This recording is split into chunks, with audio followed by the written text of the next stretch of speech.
Allah lah yang menciptakan kita, alam semesta, kehidupan dan manusia. Apa yang Allah ciptakan? Alam semesta, kehidupan, manusia, surga dan neraka.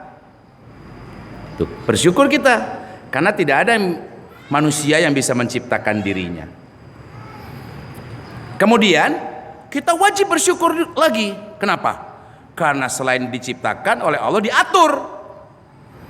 Allah sebagai Al-Mudabbir, Allah mengatur kehidupan ini, manusia dan alam semesta.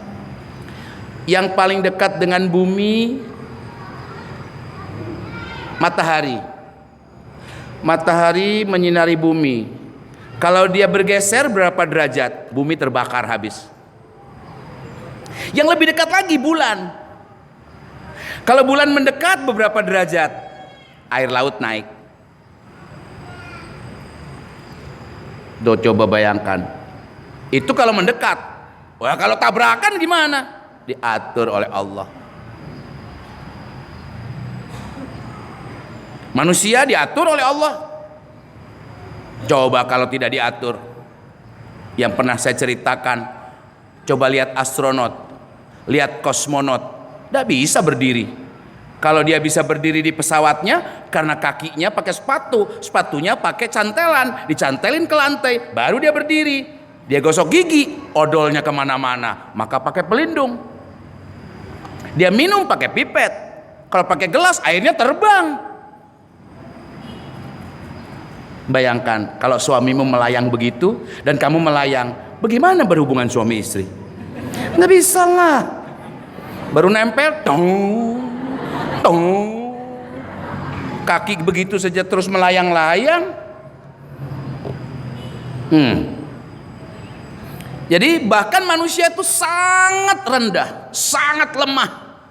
Kalau diibaratkan bulu ayam yang di dadanya itu. Kalau di rumah ada ayam, pinjam bulunya, ambil, bret, gitu, tiup, terbang dia. Terus biarkan kena angin, terbawa, jatuh di air, tidak bisa berenang, terbawa air. Begitulah manusia, tidak berdaya apa-apa. Tapi kita lihat sekarang manusia begitu angkuh dan sombongnya. Duduk aja sombongnya minta ampun, berjalan angkuh. Pada tua.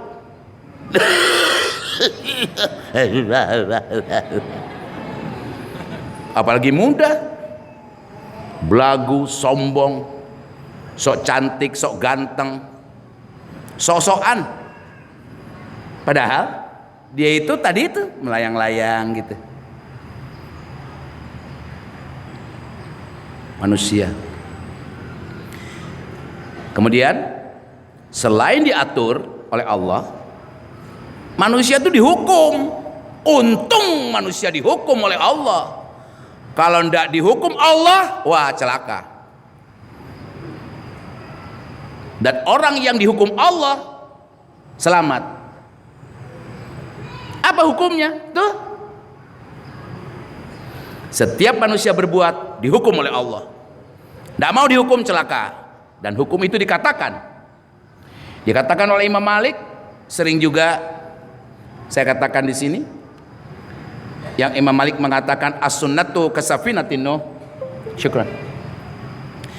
As-sunnatu kasafinatin nuh, faman raqiba faqad naza wa man taraka faqad halaka. Sunnah itu syariat Islam. Itu nanti kita bahas. Seperti safinah, perahu Nabi Nuh. Kita tahu semua kisah Nabi Nuh kan? Semua pada mati kecuali yang naik perahu 84 orang. Kejadiannya zaman Mesopotamia di Teluk Persia. Air naik tidak kembali. Kalau di Jepang air naik kembali lagi ke laut, yang mati 40.000 orang. Tanggal 26 Desember tahun 2004 air naik di Aceh, termasuk yang di India, ke Bangladesh 300.000 orang kurang lebih mati, tapi airnya balik lagi. Kalau di zaman Nabi Nuh airnya nggak kembali. Sampai-sampai perahu Nabi Nuh itu tidak kena oleh ombak, tsunami. Tapi hujan turun, airnya naik terus, ke bawahlah perahunya. Saat itu anaknya nyebrang, dah mau naik perahu, naik bukit lain. Air datang terpisah. Masih sempat anaknya bisa naik perahu, dah mau dia. airnya naik terus karena hujan. Akhirnya bukit-bukit itu terendam, anaknya berenang, tidak kuat, mati. Kenapa? Nggak mau naik perahu. Kalau naik perahu selamat dia. Nah, perahu yang dibawa Nabi Muhammad itu syariat. Untungnya kita dihukum oleh Allah dengan syariat gitu. Nah, mari kita bahas. Barang siapa tidak mau terkena hukum itu dan tidak mau tahu, ya lihat saja. Hamil duluan, menghamili, selingkuh, membunuh selingkuhan. Padahal waktu selingkuhnya sukacita, waktu pacarannya sukacita, begitu pacarnya hamil dibunuh. Karena dia tidak mau dihukum oleh Allah. Padahal hukum Allah itu bikin manusia sa'adah, bahagia. Al-ghayatul ghayah mardotillah. Tujuan dari tujuan kehidupan adalah ridho Allah. Allah ridho siapapun hambanya yang taat pada aturannya gitu. Mana aturannya itu? Mari kita ikuti dan kita bahas. Kaidah syara yang berbunyi al-aslu fil af'al, ya. Hukum asal perbuatan taqayyud bi ahkam syar'i, terikat pada syariah. Oleh Haji Muhammad Khair Hari Mukti. Mindainya mana ini? Ini, ting, ya, nggak pindah. Ya, nggak mau. Ustaz Sumadi pinjem. Yang aku biasa pakai aja deh. Udah tahu selipnya. Oke. Ting. Nah. Ya. Kaidah syara bahwa manusia itu diciptakan oleh Allah. Min aina ji'na, dari mana asal kita? Min aina ji'ti, dari mana asalmu? Min aina ji'tu, dari mana asalku? Min aina ji'ta, dari mana asalmu? Min Allah, dari Allah. Ya udah kita jelaskan. Untuk apa Allah menciptakan? Wa ma khalaqtul jinna wal insa illa liya'budun. Min aina ji'na? Min Allah. Walimadza? Untuk apa Allah menciptakan? Kata Allah begini, hidup adalah untuk beribadah. Itu harus disadari itu. Hidup adalah untuk terikat kepada syariat. Hidup itu perbuatan. Maka beruntunglah orang yang hidup beriman, hidup Islam. Tapi ada yang lebih beruntung, hidup mau diatur syariat. Wah, itu yang paling besar. Beriman tapi nggak sholat, banyak juga. Beriman nggak jilbaban, beriman makan riba. Berzina itu dosa besar, tapi makan riba jauh lebih besar dari dosa zina. Tapi orang yang hidup mau diatur syariat, bisa miskin, bisa kaya, bisa ganteng, bisa cacat, bahagia dia. Jadi hidup itu untuk apa? Beribadah. Kepada siapa? Jin dan manusia. Jin aja suruh ibadah, maka orang yang minta tolong jin itu musyrik. Jin aja disuruh ibadah oleh Allah, kamu minta tolong sama jin. Kalau suka ketemu kuntilanak terus bener-bener ada kayak gitu kemudian menghilang, kenapa? Dia tidak bisa lama-lama di dunia. Dia menipu kamu, kamu minta tolong, tuh dia menghilang, kamu percaya dia, syirik. Gitu ya. Ada gambaran kayak kuntilanak, kayak apa. Jin tidak pernah menampakkan dirinya seperti itu, tapi niru-niru gitu. Nah, dia aja disuruh ibadah, apalagi manusia kan itu. Nah, jadi hidup ini untuk apa? Beribadah saja. Beribadah itu apa? Ya. Ibadah itu mengerjakan aturan yang berasal dari Allah. Bahwa Allah telah mengutus Rasulnya dengan membawa syariatnya. Dan apa saja yang dibawa Rasul, khudz, ya, untuk kalian khudz, ambil. Dan apa saja yang dilarang oleh Rasul atas kalian, maka tinggalkan. Jadi hidup ini mengerjakan perintah, meninggalkan larangan.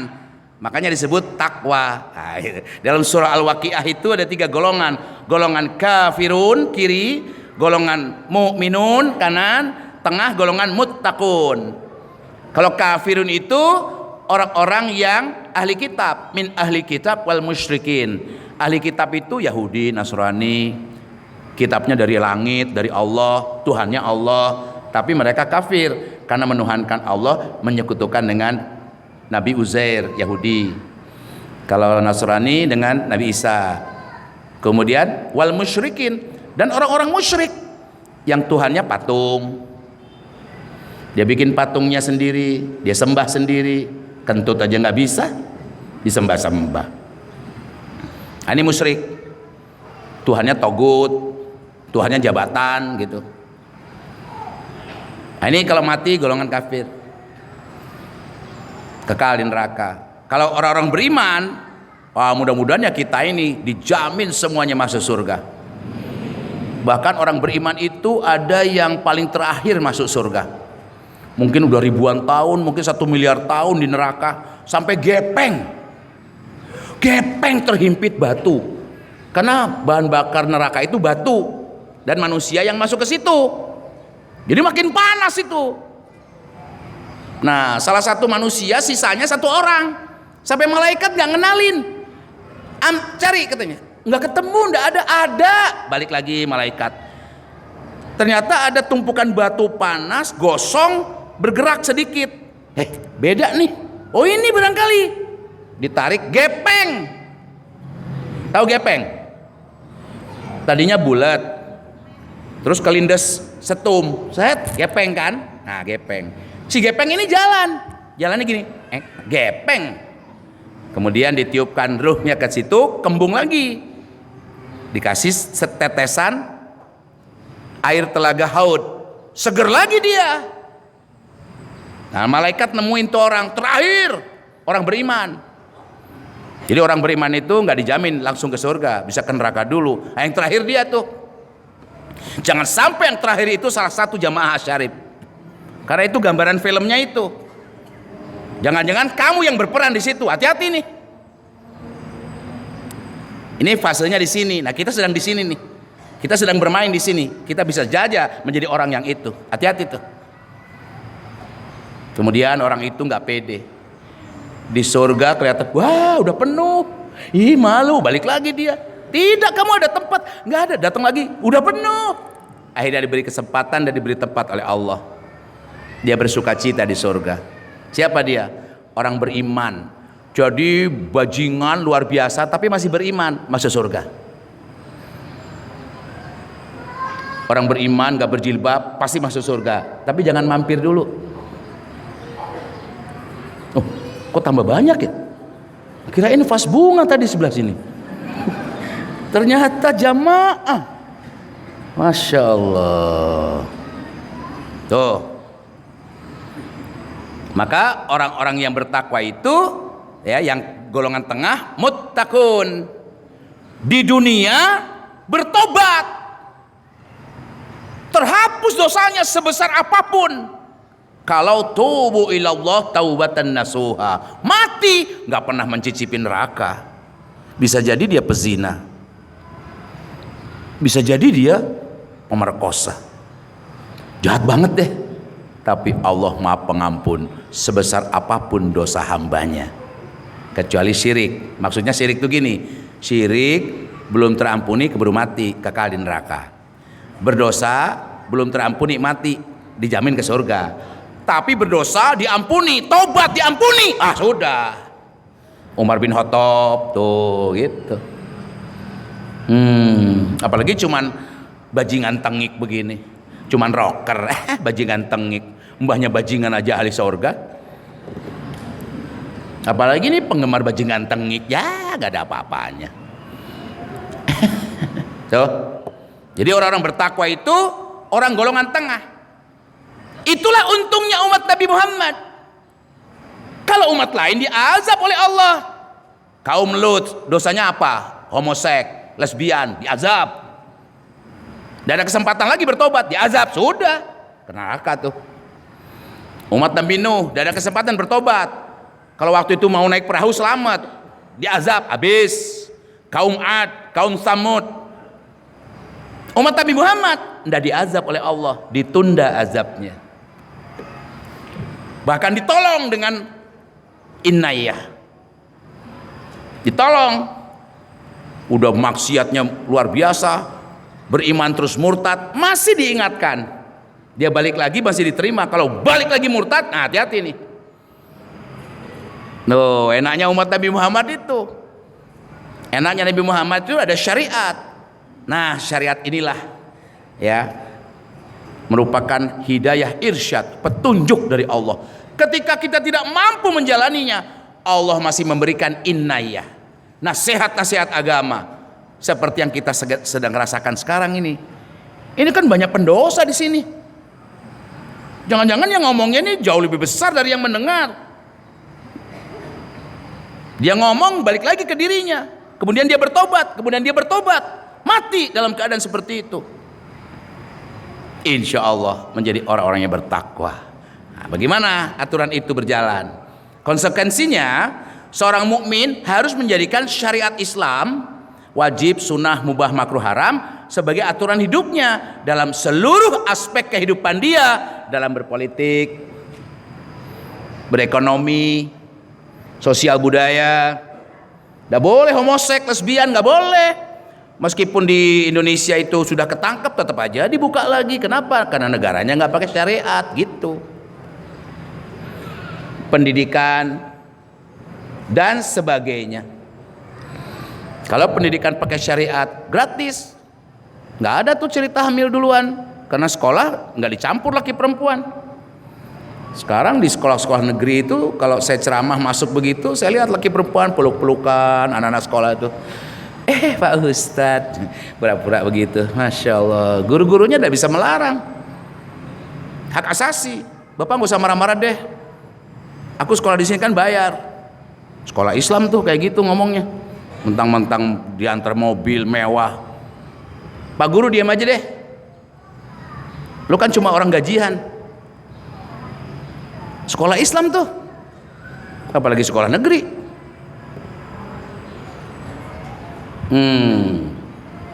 Bahkan anak-anaknya di masjid aja bukan ngaji, main HP terus. Bapaknya kalah. Norak banget kampungannya minta ampun, baru punya HP. Baru harga 20 juta lah, 20 juta HP apaan sih?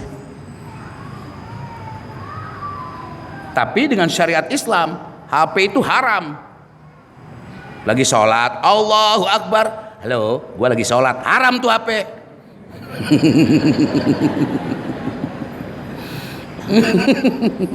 Allahu Akbar.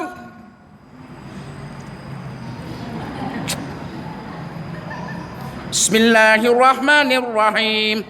Bentar. Alhamdulillahirabbil alamin.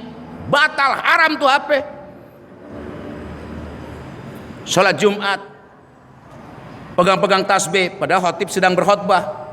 Seperti orang Allahu Akbar, imamnya takbiratul ihram, kita juga setelah kita takbiratul ihram kita pegang tasbih, baca Yasin misalnya. Allahu Akbar, imam baca Fatihah, kamu baca Yasin. Khatib sedang khutbah, kamu baca Yasin, enggak boleh. Siapa yang ngatur? Syariat. Gitu ya. Nah, ini dalam segala aspek kehidupan. Ini disebut hablum minan nas. Kalau hablum minallah, salat, saum, zakat, haji, itu hablum minallah. Hablum minan nas ini politik, ekonomi, sosial budaya, ya.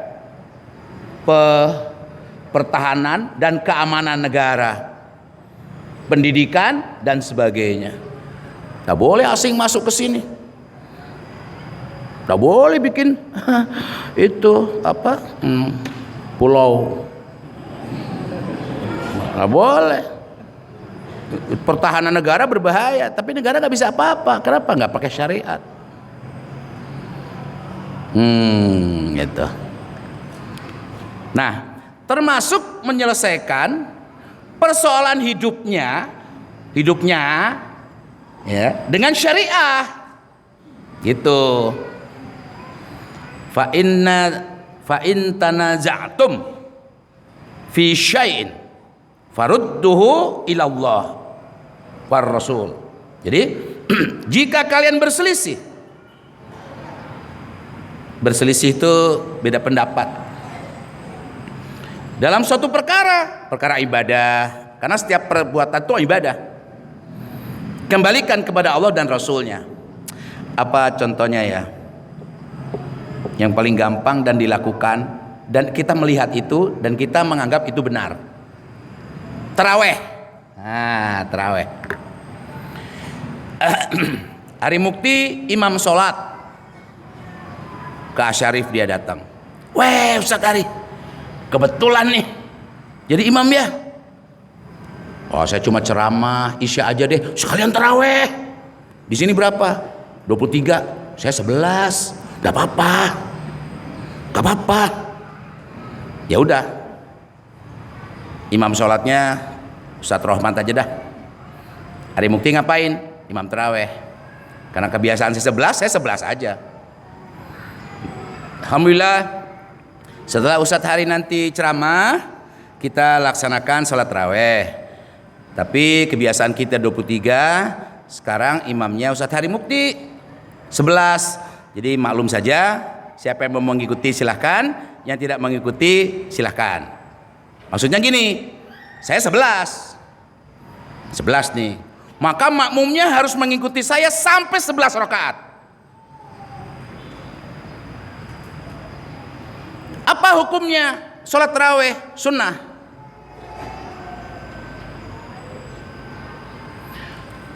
Boleh berbeda, boleh 23 boleh, 11 boleh, mubah. Berjamaah wajib. Meninggalkan jamaah dosa. Itu. Mari kita lihat. Imamnya 11. Tutup witir. Biasanya begini, begitu 8 berhenti. Yang 23 katanya menghormati, katanya. Yang 11 terus witir. Yang 23 diam dulu atau pada pulang. Yang 11 selesai witir, yang 23 nerusin, ditutup witir. Ini firok namanya, meninggalkan jamaah, haram ini.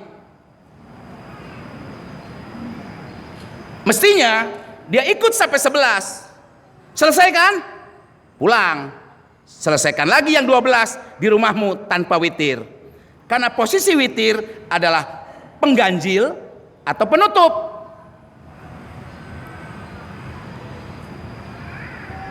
Sebaliknya, oh saya 23, di sini 11 Pak Ustadz. Ya udah umumkan, saya 23 nih. Diumumkan, sebagian jamaah pulang mencari masjid yang 11. Sebagian ngikut saya 23. Boleh kan berbeda, boleh. Dia tidak meninggalkan jamaah, kan belum sholat, belum takbiratul ihram, belum berjamaah. Saya mau ke masjid yang 11 aja. Oh enggak, saya mau ikut Pak Ustadz aja yang 23. Silakan. Sudah semua? Baik. Allahu Akbar, Allahu Akbar. Yang 23 semua. Tidak begini. Ikut aja ya 23, menghargai. Masjid 11 jauh sih, ya udah ngikut aja dah. Begitu 8 berhenti dia, terus pergi. Itu firok, meninggalkan jamaah. Wah berbeda nih, berantem nih. Oh kamu kembalikan kepada Allah dan Rasulnya.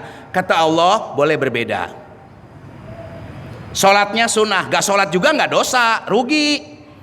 Tapi kalau sudah bergabung berjamaah, haram berpecah.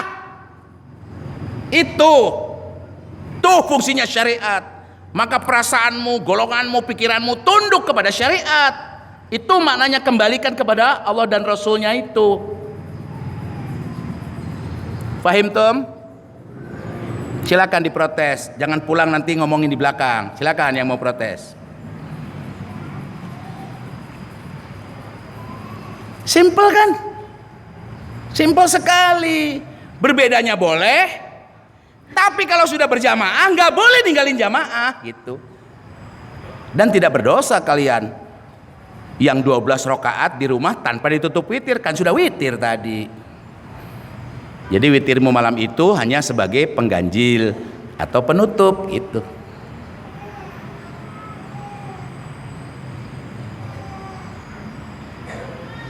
Keren kan? Wih, 23 semua.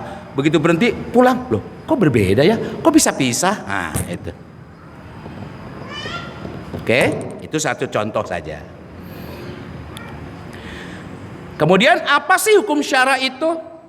Hukum syara itu adalah khitab, seruan dari Allah asy-syari', pembuat hukum yang berkaitan dengan perbuatan hamba. Nah, hamba yang kunut tidak kunut, yang 23 yang 11, yang saum Ramadan, yang berdagang, yang berpolitik, berekonomi, itu selalu harus mengikuti khitab, seruan Allah. Nah, khitab itu bagaimana? Ya, ada li fi'li, untuk mengerjakan, ada yang hukumnya jazim, ada yang ghairu jazim. Li takhyir, yaitu memilih, itu yang disebut mubah itu. Atau li tarki ghairu jazim, ini jatuhnya makruh. Tapi kalau li tarki untuk meninggalkan adalah jazim, maka haram. Itulah khitab. Khitab itu seruan dari Allah.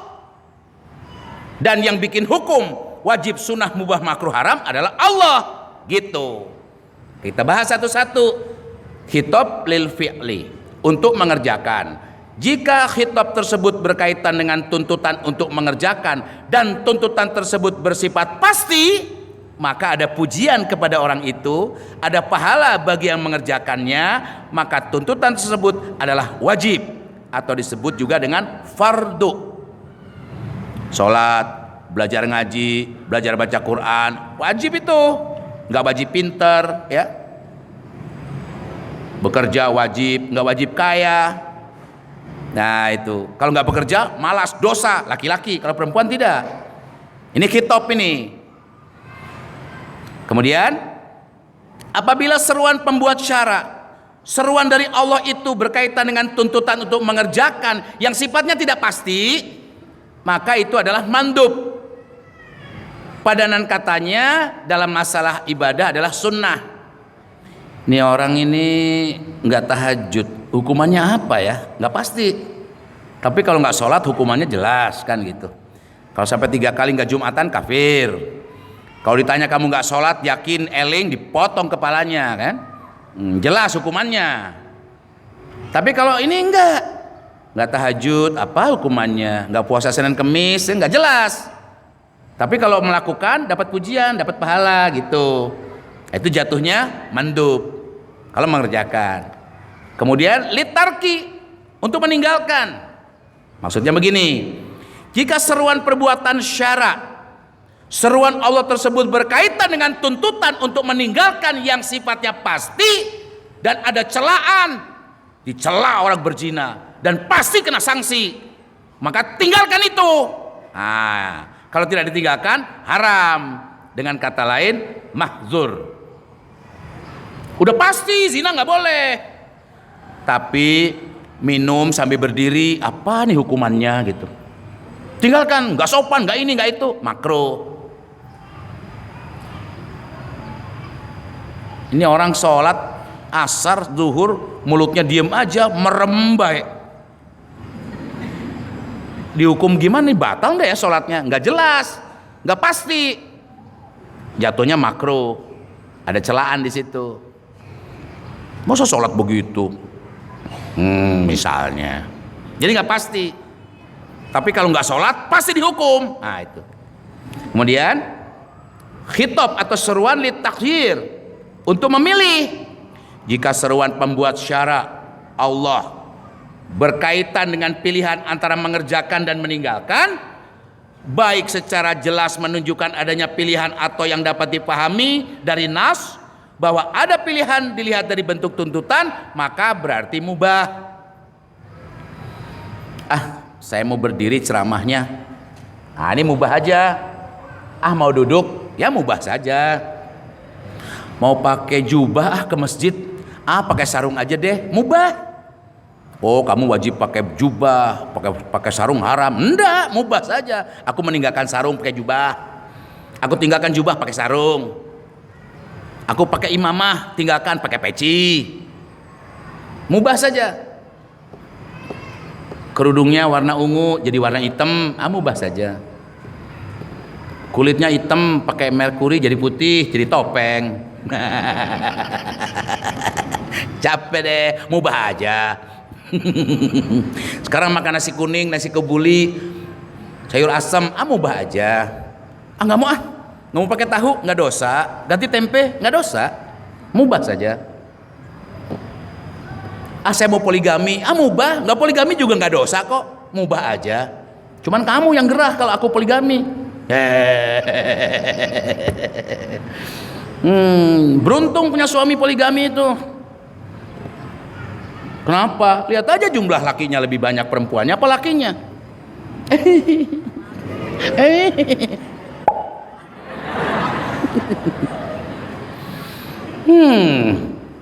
Seburuk-buruk laki-laki mati adalah bujangan, apalagi duda.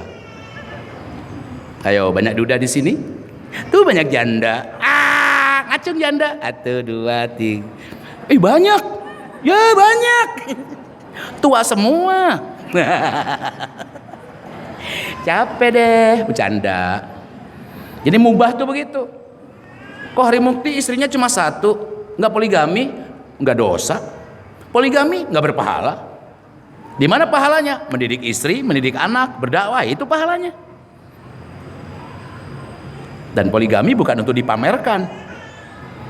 Poligami itu laki-laki yang menyayangi istrinya, apakah cantik, apakah dan sebagainya, kemudian dia memelihara keluarganya. Oh, luar biasa. Bukan untuk dipamerkan.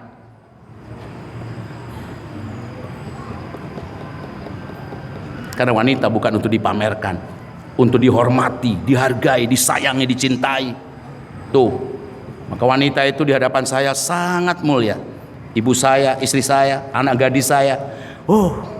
Sayang banget saya manggil mereka cinta, cantik, sayang. Dari kecil sampai diompolin sampai gede sekarang. Tetap cinta, cantik, sayang. Balasannya istri menganggap saya boneka. Ganteng, endut, kasep. Disayang banget sama istri. Enak banget ya, sering dicemol-cemolin gitu.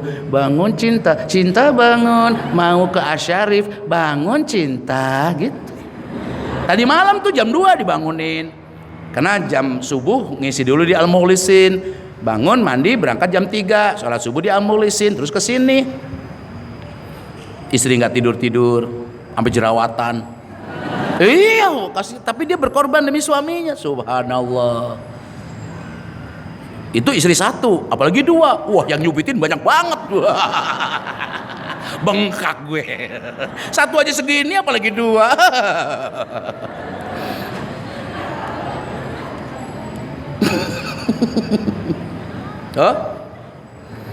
Nah, kemudian jadi hukum syariat itu ada berapa? Ada 5. 1, ya, yang disebut ahkamul khamsah. Hukum yang 5. Wajib, sunnah, mubah, makruh, haram. Kemanapun kamu pergi, melangkah dan berucap serta berpikir, patokannya wajib, sunnah, mubah, makruh, haram. Gitu.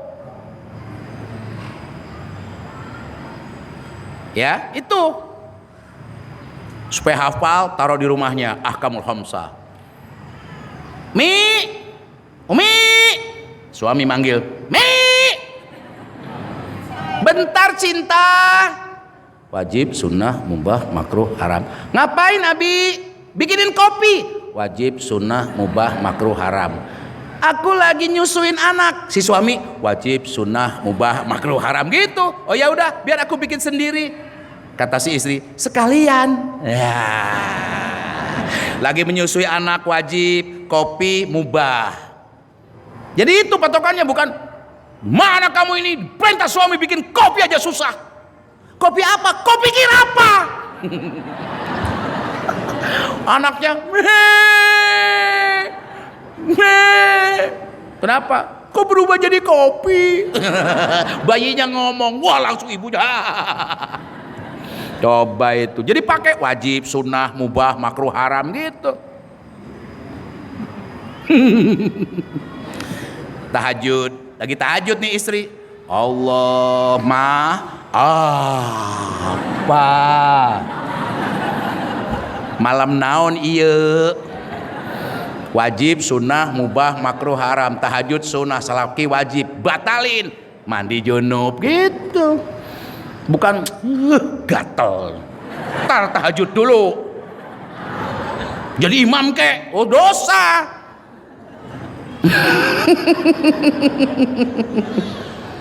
Cinta, siang ini aku berkepentingan sama kamu.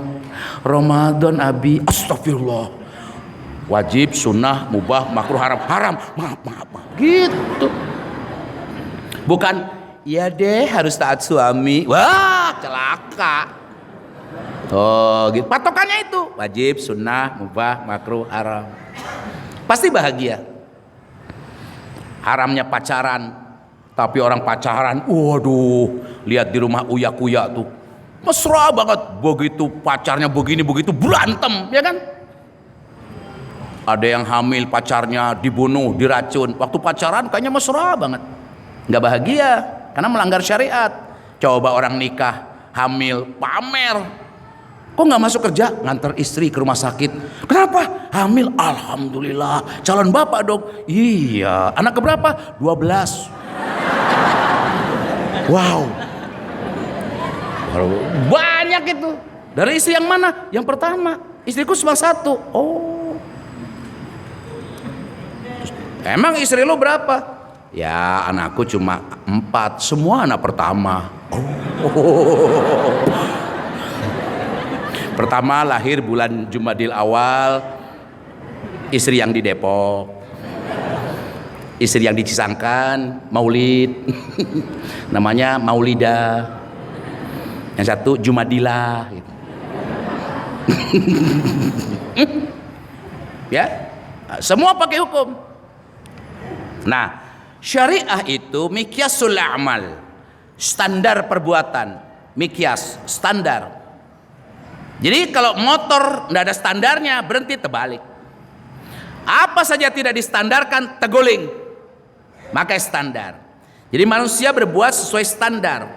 Khair wa syar, baik buruk, hasan wal qabih, terpuji dan tercela, halal wal haram, Allah.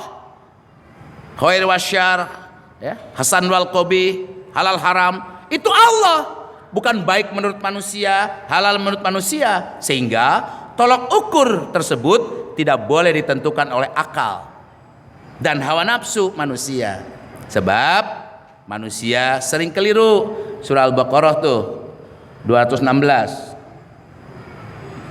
Ada yang bisa baca? Dibaca, dibuka. Yang kedua surah Ar-Rum ayat 21. Kenapa? Karena manusia itu begitulah. Yang disebut hawa nafsu tuh gini. Berhubungan seks, ya. Itu kan ada dorongan tuh. Tapi ibadah suami istri, berciuman pacar, itu hawa nafsu. Itu sama perbuatannya, tapi melanggar syariat itu hawa nafsu. Dengan syariat itu ibadah. Maka mencium istri ibadah, mencium pacar haram jadah gitu. Walaupun di atas sajadah gitu. Gitu ya.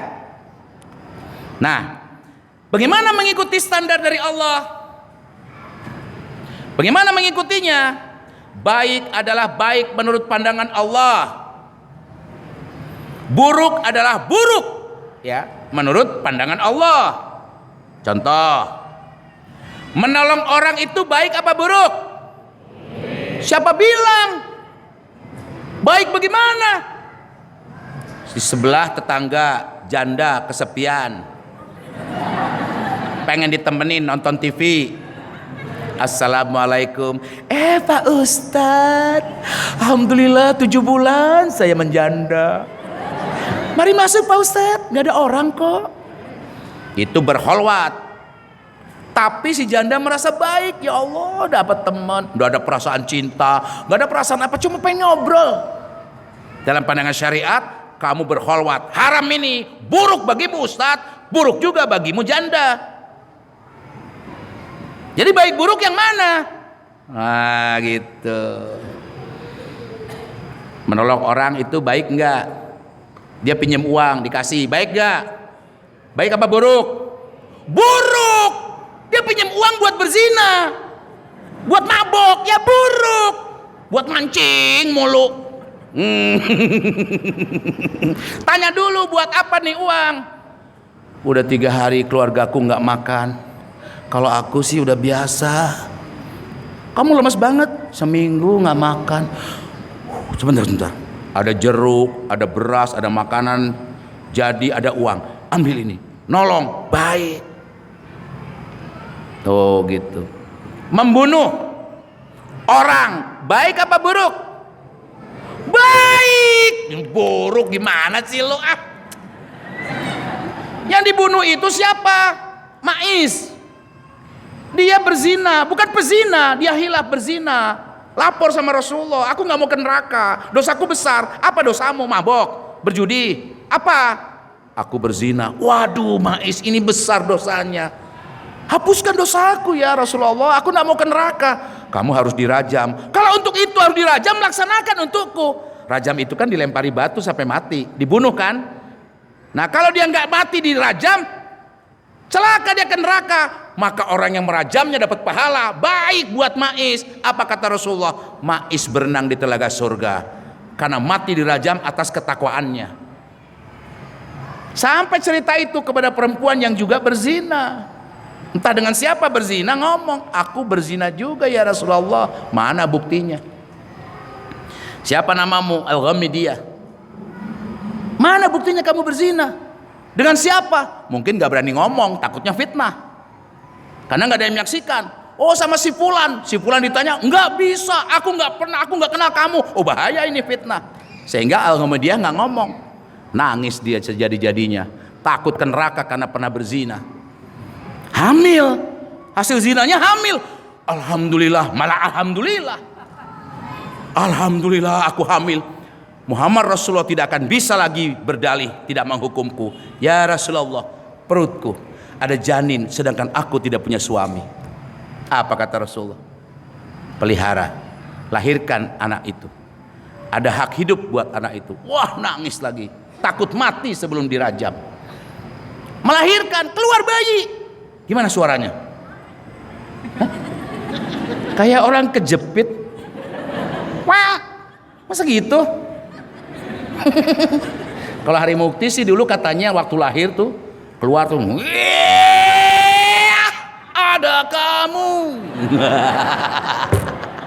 Aduh, gede sedikit nyanyi dia. Perjalanan ini terasa sangat menyedihkan. Sayang engkau tak duduk di sampingku. Pasti jadul orang-orangnya. Itu lagu lama tuh. Kawan coba dengar apa jawabnya. Enggak. Aku belum nanya, kamu GR aja loh. Tuh ya. Jadi baik buruk itu pandangan Allah. Sayyidina Ali nggak jadi membunuh musuhnya. Karena tidak baik buat Sayyidina Ali membunuh. Sebab apa? Ketika musuhnya jatuh, Sayyidina Ali dengan pedangnya cuman tinggal mati orang itu. Kok tidak dilakukan? Karena Sayyidina Ali diludahi mukanya. Benci. Beliau tidak mau melakukan membunuh musuh karena kebencian. Oh, Islam tuh kayak gitu.